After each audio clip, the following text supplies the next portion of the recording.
Welcome back. Before going into the details of the zeroth law, let us look at another state postulate. Let us call this state postulate 2. The state postulate 2 defines the number of properties which are needed to uniquely define the state of a given system. State postulate 1 told us that state of a system can always be defined using primitive property. It is not necessary to do so, but it is possible if you want to do it. But it does not tell us the number of properties which are needed. What state postulate 2 says is that the number of independent intensive properties required to define the state of a system is the number of two-way work modes plus 1. So, in words, the number of independent intensive properties required to define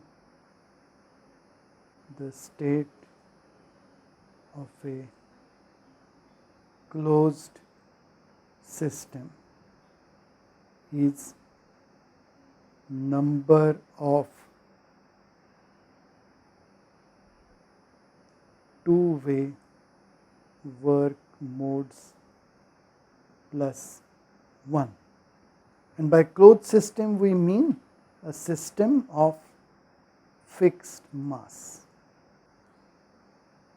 because mass cannot enter or leave such a closed system. So, this means in symbolism, number of properties required is number of two-way work modes plus 1. So, now let us look at the consequence of this. Let us say that we tabulate number of two-way work modes. If we have a simple system, the number of two-way work modes would be 1. If it is greater than 1 or greater than or equal to 2, we have complex system, whereas if it is 0, then we have a rudimentary system.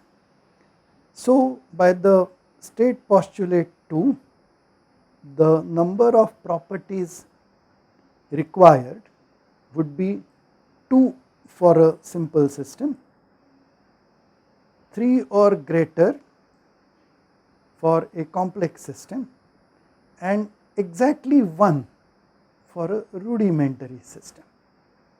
Now, it is interesting to know that for a rudimentary system, number of two-way work modes is 0. This implies that exactly one property is needed. Now, the question that comes up is, which property could this be?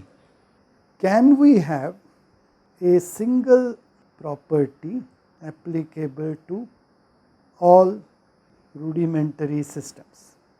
These questions lead to the concept of temperature, and for that the thermodynamic vehicle is the zeroth law, to which we will now turn. Thank you.